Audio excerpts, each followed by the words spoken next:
Any streaming software that actually... Hello everyone, my name's Bobmich and welcome back to some more Star Citizen stuffs.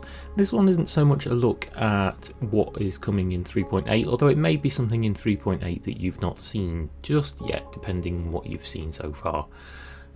This one is more about my feelings towards how a certain area of this game is really making this thing feel like it's beginning to come to fruition for me, and why it's the kind of space game that I go to now. So if you'd not seen lately, Morphologist, the wonderful Morphologist, the guy who does the architect reviews videos, did a similar video in about his favourite parts of Star Citizen, and you know why he loved about it all coming together and showing a sense of scale, which is a case of being able to stand on the new orbital stations and then look down and see the planet that you can land on below you, and then have the ability to go anywhere. Mine is in a similar vein, although it's kind of looking from the other side of that glass as such. So the gist behind this is that for the longest time, since anyone, not just me, has been a kid, you have gone outside at night and you have looked up at stars, and you will have also looked up at the moon. So the moon is obviously there all the time during the night. Sometimes it's full, sometimes it's not.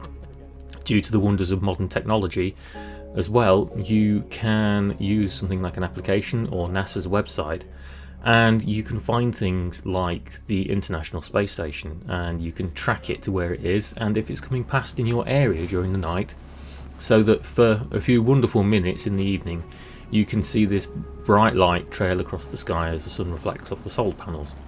If you've got a decent pair of binoculars or you're good with a telescope, you can even zoom in and get a good view with it. But it's this realization now that this same kind of thing is happening in Star Citizen, to the fact that you would look up at the International Space Station and go, it would be amazing to be on that thing. You know, what would it be like to be on that? And in Star Citizen now, with the new orbital stations, this is becoming a bit more of a sort of grasped reality. It's happening on the main planets, but the best one that gives the best example, because the station is in the best place above the city, is Microtech. So on the new planet Microtech, we have the city New Babbage, and if you look up, it doesn't matter whether it's day or night, there is a little blip in the sky that you can zoom in on with the inner thought key, and that is Tressler Station. And you can see Tressler Station in the night sky, in the day sky. If it's in the day, sometimes the sunlight is fantastically reflecting off the solar panels.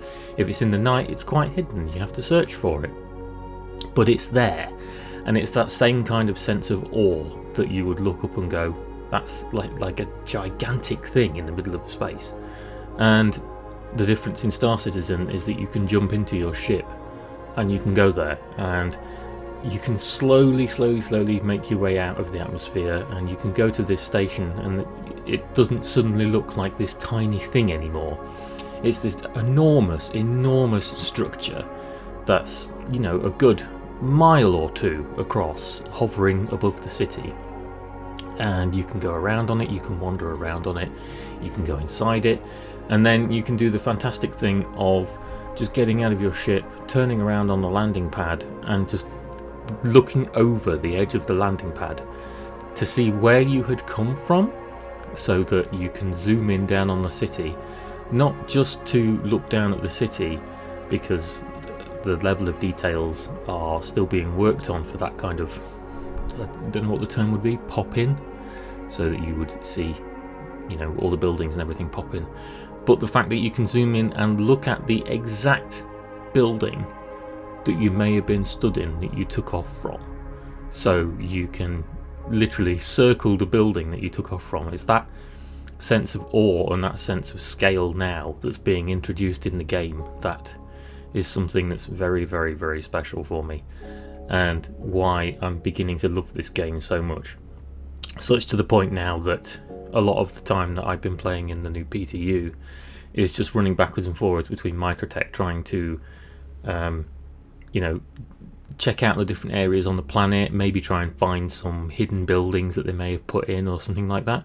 But at the same time, my spawn point is now in Tressler Station, so I'm above Microtech, and each time before I can get into my ship, I can just peer over the edge and look down at the city and then try and find OMs and things to go to. It's just a wonderful, wonderful experience, and seeing it finally after so long come to fruition, it's like the same kind of sensation, being a kid and looking up at the moon and going, I'd really like to go there one day. That kind of same sense of awe. So let me know what you guys think. Is this the same kind of thing that you guys might have experienced, or is it the same kind of feeling that you may have gotten from this kind of game? Other games have tried to replicate this. You know, Elite Dangerous is probably the next closest example, being able to go down to planets. No Man's Sky now certainly as well. You can go down to planets and things on there, but I don't think they show the same sense of scale that this does.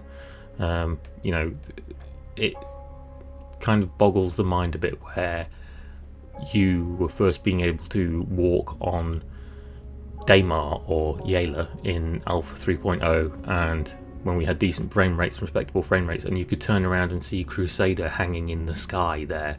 I think that's just something that was very, very special, and now the game has just built on that. So yeah, let me know what you guys think, and if that's a similar experience that you like, or if it's maybe building on something else that you really want to see that might make this game special. So thank you very much for listening and for watching.